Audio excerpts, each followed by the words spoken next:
Okay, welcome to the first class on this course, which is about determiners. And by the way, I do have a book for this course, Grammar in Theory and in Practice. Make sure you have downloaded this book. It should be in the first lecture in resources. The PDF is available on this course, not the physical book, but please buy a physical copy if you like it. It is available on Amazon.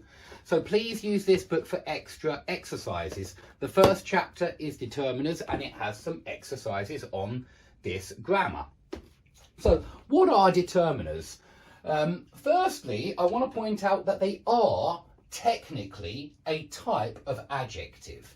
And I really like the understanding that they are irremovable adjectives. Now, what do we mean when we say they are irremovable adjectives? Well, if we take a sentence like, I bought a new car, it's very easy to see that this word it can be taken out, yeah, and you've still got a meaningful sentence. I bought a car. Yeah, that's fine. And so this word is removable. And it's certainly an adjective because, as we will see on this course, and I think many of you already know, adjectives describe nouns. Nouns are things. New is describing the car, and so new is an adjective. But it's an ordinary adjective because it can be removed. You can say, I bought a car. But what you can't do is say, I bought car.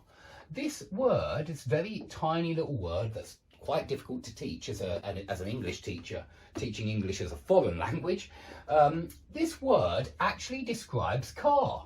What car? A car, not the car, not this car, not my car. Well, it is my car now, but a car, yeah, a car. So this word does describe the noun, and that's why it is an adjective, but it's an irremovable adjective. Okay, and that's what we find with these determiners. Generally speaking, they are irremovable adjectives and they identify or quantify the noun. They are the two jobs that all determiners do. They're either identifying or quantifying the noun. And with a, an, and the, they're identifying the noun. It's a car, it's not the car, yeah? And so with a, an, and the, they all identify the noun. And with possessives as well, when you say my car, your car, his car, John's car, even a name with an apostrophe and an S to show possession, that is not a noun. John's is not a thing. It describes a thing, yeah? Whose hat? John's hat. So John's is describing who the hat belongs to. And that's why this is certainly an adjective, but we call it a determiner in the sense that it's an irremovable adjective. If you say, I hid John's hat, you can't say I hid hat. You have to say I hid the hat, a hat, some hat, yeah, this hat, that hat, these hats, those hats. Yeah, you need to put a determiner before the noun. And that's something that's there in English. Now, I don't want to say every noun always has a determiner in front of it. That would be incorrect, because quite often you do get nouns without articles in front of them. And so it's not true that every noun must have a determiner before it. That's not correct.